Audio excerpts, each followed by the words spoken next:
नमस्कार, जागरूकता चैनल में आप सभी का एक बार फिर से स्वागत है। आर्ट ऑफ लिविंग पे एक सबसे इम्पोर्टेंट टॉपिक लाइफ का वो लेके आए हैं, आत्मा। हम सभी को पता है कि सारे जितने भी शरीर होते हैं इनके अंदर एक आत्मा होती है, यानी परमात्मा का अंश आत्मा। और जब ये शरीर से निकल जाती है तो हम सभी को पता है कि शरीर कोई काम नहीं करता। इसका मतलब यही हुआ कि आत्मा ही शरीर को चलाती है। इसी के कारण सारी मूवमेंट होती है शरीर में, और यही हमारे शरीर का आधार भी है। हमारे शरीर के अंदर एक मन होता है, एक आत्मा होती है, और आत्मा के निहित परमात्मा जो इतना सूक्ष्म होता है सभी आत्मा में निहित होता है वो। और आत्मा के विषय में आज हम यही चर्चा करते हैं कि आत्मा का जानना बहुत ज़रूरी है जीवन में। अगर जिस व्यक्ति ने आत्मा को ही नहीं जाना, यानी स्वयं को ही नहीं जाना, तो उसका जीवन में आना ही व्यर्थ माना जाता है। कि ये जो शरीर मिला है इंसान का, इसके अंदर इंसान के पास विवेक होता है, इसके अंदर ज्ञान समझने की शक्ति होती है, और वो सब कुछ समझ सकता है। ज्ञान एक ऐसी चीज़ होती है जिससे हम सब कुछ समझ सकते हैं। ईश्वर को समझ सकते हैं, खुद को समझ सकते हैं, आत्मा को समझ सकते हैं, मन को समझ सकते हैं। यानी दुनिया के अंदर जो भी हमें दिखाई दे रहा है इसको समझ सकते हैं, और जो दिखाई नहीं भी दे रहा उसको भी हम समझ सकते हैं। इसका मतलब हमारे पास जो विवेक है वो इस दुनिया में सबसे अधिक इम्पोर्टेंट माना जाता है। विवेक के कारण ही हम अपनी आत्मा को देख सकते हैं। और इसको देखने के लिए क्या करना होता है कि इसका ज्ञान बहुत ज़रूरी है। आत्मा का ज्ञान ही सबसे ज़्यादा इम्पोर्टेंट है हमारी लाइफ में। बाकी हम दुनिया में जो काम करते हैं वो शरीर से रिलेटेड काम होते हैं, सारे के सारे शरीर से रिलेटेड है। शरीर का भरण पोषण करना, शरीर को सुंदर बनाना, स्वस्थ बनाना, और शरीर से रिलेटेड ही हमारे सारे रिलेशन है, व्यवहार है, सब कुछ शरीर से रिलेटेड है। लेकिन जो आत्मा होती है इसका हम कभी ध्यान नहीं करते, इसके बारे में कभी नहीं सोचते। हम पूरा का पूरा समय शरीर पे ही खर्च करते हैं, यानी शरीर की ज़रूरतें ही सबसे ज़्यादा इम्पोर्टेंट हम मान के बैठ जाते हैं। और आत्मा की तरफ हम कभी भी सोच विचार नहीं करते कि आत्मा आखिर है क्या, और ये कहाँ से आई है, और अगर शरीर से निकलेगी तो कहाँ जाएगी। जब तक हम इस चीज़ को नहीं जानते कि आत्मा आखिर है क्या, ये सोर्स ऑफ ऊर्जा परमात्मा का अंश है, ये क्या है, क्या चीज़ जिसके कारण सारा शरीर हमारा चलता है। तो आज हम यही समझने के प्रयास करेंगे कि सबसे ज़्यादा इम्पोर्टेंट कार्य जो होता है दुनिया में आने का वो होता है अपने आप को पहचानना, यानी खुद आत्मा के रूप में अपने आप को जानना। और आत्मा को कैसे जाना जा सकता है? आत्मा को जानने के लिए हमें क्या करना चाहिए? आत्मा को जानने के लिए हमें आत्मा का ही ज्ञान चाहिए। आत्मा का ज्ञान यानी कि जिस ज्ञान से मैं अपने आप को समझ पाऊँ कि आखिर ये आत्मा है क्या चीज़। जिस तरह से हम ये देख लेते हैं कि हम एक बहुत परमात्मा की अंश है, तो हम सभी ये जानते हैं कि परमात्मा सर्वव्यापी है, हर जगह है, सबके अंदर है। ये तो हम सब जानते हैं, लेकिन हम उसको देख नहीं पाते। क्यों नहीं देख पाते?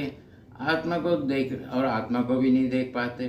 तो इसको देखने के लिए क्या ज़रूरी होता है? क्योंकि हम सभी जानते हैं कि ईश्वर का ज्ञान हमें परमात्मा तक पहुंचा सकता है, और आत्मा का ज्ञान हमें अपने आप से मिला सकता है। यानी मेरी खुद की पहचान, जो शरीर है ये मेरी पहचान नहीं है। जिस प्रकार से गाड़ी होती है, गाड़ी में एक ड्राइवर बैठा होता है, एक उसका मालिक बैठा होता है। तो ये जो मालिक है गाड़ी का वो है आत्मा, इस शरीर की मालिक है वो बैठी होती है मालिक की तरह है। अब ड्राइवर कौन है? ड्राइवर है हमारा मन, जो इस शरीर को चलाता है। और ड्राइवर अपनी मर्ज़ी से अगर गाड़ी चलाएगा तो हम सभी जानते हैं कि उसकी भी अपनी मर्ज़ी होती है, वो कुछ भी कर सकता है क्योंकि स्टीयरिंग उसके हाथ में होती है। अगर वो आत्मा की डायरेक्शन में गाड़ी चलाता है या आत्मा के कहने पे वो आगे चलाता है तो उसकी डायरेक्शन सही, वो कभी जीवन में कभी गलत कर्म नहीं कर सकता, क्योंकि आत्मा हर व्यक्ति को गलत कर्म करने से रोकती है। और आत्मा के डायरेक्शन में ही हम सही कर्म कर सकते हैं, क्योंकि आत्मा हमें गाइड करती है हमेशा। हम अक्सर कह देते हैं हमारे दो मन हो रहे हैं कि करूं कि ना करूं। एक्चुअली मन तो एक ही है, दो तो होते नहीं हैं। एक आत्मा की आवाज़ होती है, एक मन की आवाज़ होती है। और जब हम आत्मा की आवाज़ सुनते हैं तो आत्मा की आवाज़ बिल्कुल सही मानी जाती है, क्योंकि आत्मा गलत नहीं होती कभी, और किसी की भी गलत नहीं होती। आत्मा सबकी शुद्ध पवित्र ईश्वर का अंश है और ये ईश्वर तक पहुंचने के लिए ही ये शरीर को मिलता है। इंसान का शरीर मिलने के बाद में सबसे ज़्यादा इम्पोर्टेंट यही होता है कि हम ज्ञान प्राप्त करें। कौन सा ज्ञान प्राप्त करें? आत्मा का ज्ञान प्राप्त करें, ईश्वर का ज्ञान प्राप्त करें। ये ईश्वर का ज्ञान, आत्मा का ज्ञान, यही हमारे लक्ष्य तक हमें पहुंचा सकता है। इसी के कारण हमारा लक्ष्य पूर्ण माना जाएगा और ये बहुत ज़रूरी भी है। अब सवाल ये होता है कि हम कहीं भी जाते हैं, लोग बाग गुरु बन जाते हैं, तो गुरु बनने के कारण वो हमें ईश्वर के बारे में तो बताते हैं कि उनके जो रूप हैं, उन्होंने जो जो किया है दुनिया में आके, वो रूप के अंदर आए। अब रूप के अंदर जो व्यक्ति आ गया, जो रूप के कारण उसको हमने फिर एक भगवान का दर्जा भी दिया कि वो भगवान हैं, उन्होंने ऐसे कार्य किए हैं जो आम इंसान नहीं कर सकता। तो इसी प्रकार से हम ईश्वर को रूप में जान लेते हैं, क्योंकि एक रूप होता है और एक सभी के पास एक रूप है। शरीर एक रूप है, सभी के रूप है, और एक अंदर जो पावर है हमारी, उसको हम कहते हैं आत्मा, स्पिरिचुअल पावर है वो। तो उस आत्मा का एक रूप हो गया है हमारा शरीर। तो एक इसके अंदर रहने वाला है, शरीर के अंदर एक दिखने वाला है ये शरीर। तो ये दोनों की इम्पोर्टेंस बहुत ज़रूरी है, क्योंकि शरीर नहीं है तो आत्मा कोई कर्म नहीं कर सकती, और शरीर है और आत्मा ना है तो शरीर भी कोई काम नहीं कर सकता। तो जब दोनों एक साथ होते हैं तभी एक वर्किंग ऑर्डर में आता है, यानी कि तभी उसको कंप्लीट माना जाता है। तो हम आत्मा के बारे में जानने का प्रयास करें कि ये आत्मा हमारे को इस जीवन का लक्ष्य प्राप्त करा सकती है, और इसके बारे में ज़रूर सोचें, क्योंकि शरीर के लिए हम बहुत कुछ सोचते हैं, बहुत कुछ करते हैं, लेकिन आत्मा के लिए हम बिल्कुल नहीं सोचते, क्योंकि आत्मा का ज्ञान आत्मा को मुक्ति प्रदान करता है, मोक्ष प्रदान करता है। अगर आत्मा को ज्ञान नहीं हुआ तो ये कभी भी मुक्त नहीं हो सकती, न मोक्ष को प्राप्त हो सकती है, और हम ये कहेंगे कि इंसानी जीवन उसका बेकार चला जाता है।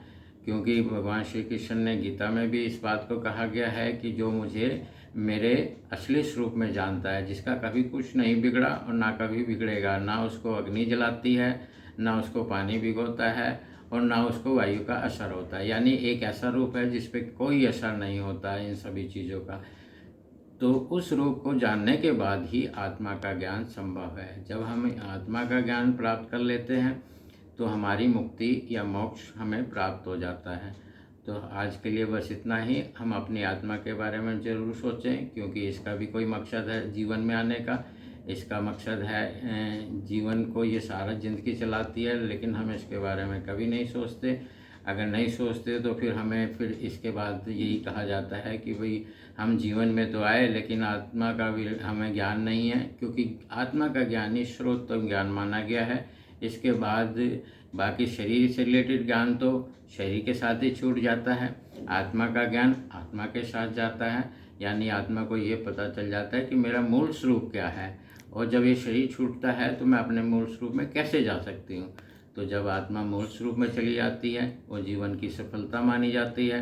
तो हम सभी यही प्रयास करें कि अपनी आत्मा के लिए कुछ करके आएँ दुनिया में, अपनी आत्मा के बारे में सोचें और इसके कल्याण के बारे में सोचें, क्योंकि हमारा आत्मा का कल्याण ही हमारे जीवन का मकसद है। आज के लिए बस इतना ही। आज अगर आपको ये वीडियो अच्छी लगती है तो इसको लाइक कर सकते हैं। स्वयं अपना आत्मा का कल्याण करें, औरों की आत्मा के कल्याण के लिए औरों को भी प्रेरित करें। नमस्कार, धन्यवाद।